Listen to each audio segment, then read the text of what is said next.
कांग्रेस की कंडेल सत्याग्रह यात्रा का आज रायपुर में समापन होगा। समापन यात्रा में मुख्यमंत्री भूपेश बघेल भी शामिल होंगे। गांधी विचार पदयात्रा ग्राम सेज बहार से शुरू होगी। मुख्यमंत्री भूपेश बघेल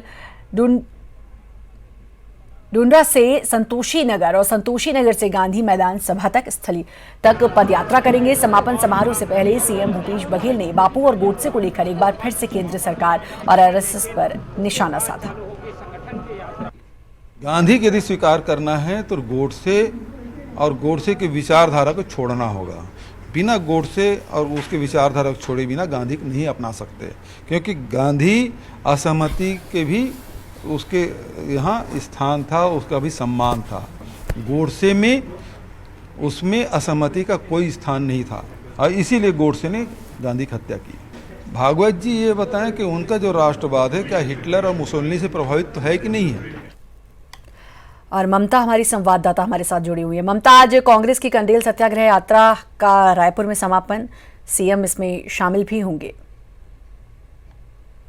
बिल्कुल, देखिए कल डूंडा तक पहुंची, सेज बहार तक ये पहुंची थी और आज सेज बहार से ये यात्रा शुरू होगी और गांधी मैदान तक ये यात्रा आएगी और 20 जगह पर भव्य स्वागत किया जाएगा। करीबन एक तरह से कह सकते हैं कि ये कांग्रेस का शक्ति प्रदर्शन भी होगा। तमाम जो कांग्रेस के दिग्गज हैं वो इसमें शामिल होंगे। मुख्यमंत्री भूपेश बघेल जो है वो इस पदयात्रा का समापन करेंगे। वो सेज बहार से लेकर गांधी मैदान तक के चलेंगे, करीबन 12 किलोमीटर तक चलेंगे। और अगर ऐसे देखा जाए पूरा तो कंडेल से लेकर गांधी मैदान तक की करीबन 72 किलोमीटर की जो यात्रा है वो होगी।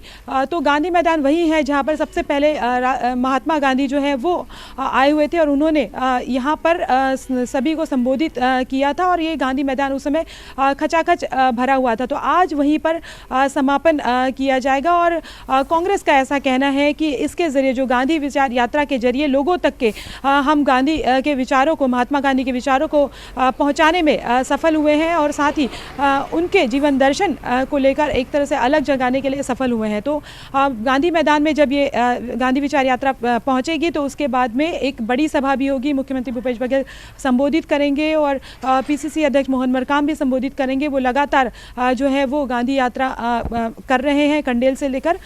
तो अभी अगर हम बात करें तो 12 बजे के करीबन सेज बहार से ये यात्रा शुरू होगी और उसके बाद जगह जगह अगर हम बात करें तो सेज बहार से लेकर संतोषी नगर तक आएगी, संतोषी नगर से पचमढ़ी नाका और इस तरह से गांधी मैदान तक पहुंचेगी। और जो कांग्रेस के तमाम जो लोग हैं वो स्वागत सत्कार की तैयारी कर रहे हैं। जी बहुत बहुत शुक्रिया आपका ममता, तमाम जानकारी देने के लिए। सीएम बघेल ने कहा कि देश भर में आर्थिक मंदी है लेकिन छत्तीसगढ़ में मंदी नहीं है, क्योंकि यहां सरकार ने किसानों की क्रय शक्ति को बढ़ाया है। जब मंदी आया है तो भारत सरकार को चाहिए कि लोगों की क्रय शक्ति बढ़ाए और इसका जीता जागता उदाहरण छत्तीसगढ़ है, जहां किसानों के, आदिवासियों के क्रय शक्ति हमने बढ़ाई और इस कारण से मंदी के यहाँ कोई प्रभाव नहीं है। दुर्ग के रसमड़ा में मुख्यमंत्री बघेल ने 1,79,00,000 रुपए के विकास कार्यों का भूमि पूजन और लोकार्पण किया। इस मौके पर मंत्री ताम्रध्वज साहू और विधायक अरुण बोरा भी उपस्थित थे। सीएम ने इस मौके पर यूनिवर्सल पीडीएस योजना के तहत ग्रामीणों को राशन कार्ड के साथ सुपोषण किट भी दी।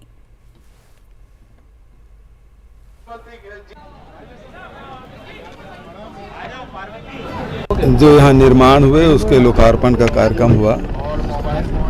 यहाँ के सरपंच कचरा भाई और यहाँ के क्षेत्रीय विधायक ताम्रध्वज साहू जी हमारे मंत्री भी हैं और बहुत बढ़िया कार्यक्रम का आयोजन।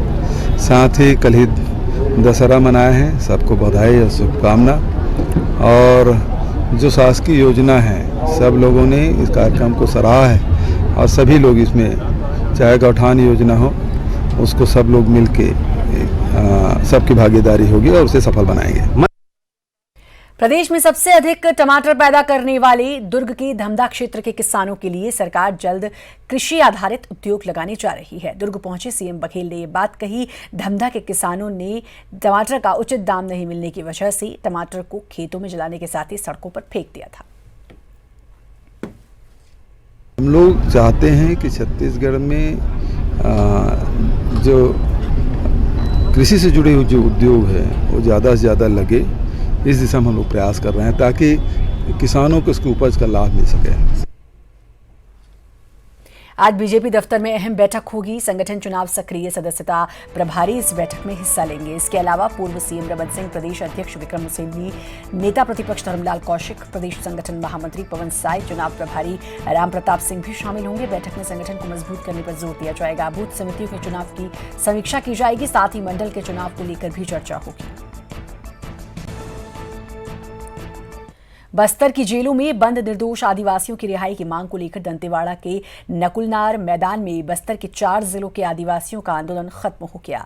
बीजापुर और दंतेवाड़ा विधायक ने आश्वासन मिलने के बाद इन लोगों ने आंदोलन खत्म किया। आदिवासियों के आंदोलन का नेतृत्व कर रही सोनी सोढ़ी ने जनप्रतिनिधियों पर भरोसा जताते हुए 7 सूत्री मांगों का ज्ञापन दिया। 22 अक्टूबर को इनका डेलीगेशन मुख्यमंत्री से मुलाकात करेगा और अपनी मांगों को रखेगा।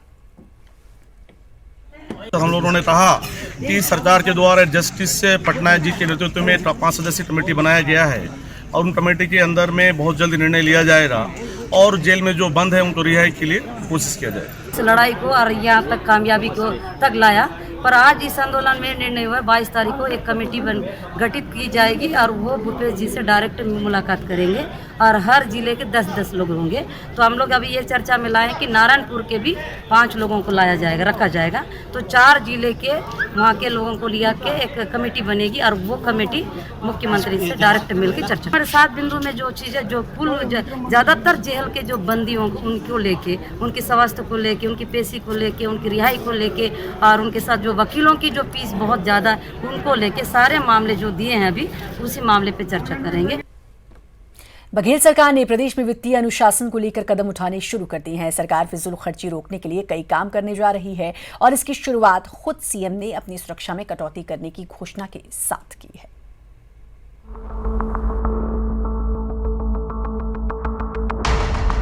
प्रदेश में लगातार बढ़ रहे वित्तीय घाटे और बढ़ते कर्ज के बोझ को कम करने के लिए सरकार ने फिजूल खर्ची पर रोक लगाने की कोशिश शुरू कर दी है। खुद सीएम ने इसकी पहल की है। मैं तो अपने जो कारकेड में है उससे भी मैंने कटौती की है।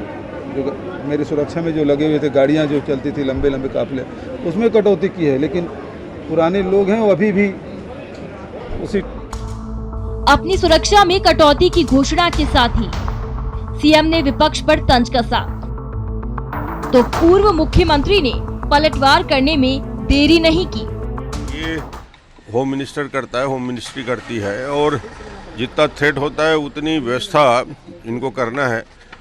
मेरे कारकेड की इतनी चिंता क्यों है मुझे समझ नहीं आता है, क्योंकि सुरक्षा की चिंता गवर्नमेंट ऑफ इंडिया को करना है। तो सरकार के व्यवस्था बना के रखी है, पूरी तरीके से स्टेट दिवालियापन की ओर जा रहा है, उसकी चिंता करें ताकि जो स्टेट के जो डेवलपमेंट के सारे काम रुके हुए हैं। तो पहली चिंता तो ये होनी चाहिए स्टेट के बजट में कैसे किसी भी प्रदेश की मजबूत अर्थव्यवस्था के लिए फिजूल खर्ची पर रोक जरूरी है। देखना होगा कि बघेल सरकार इस दिशा पहल में कितनी कारगर हो पाती है। ममता लांजेवार के साथ सुरेंद्र सिंह, न्यूज़ 18 रायपुर।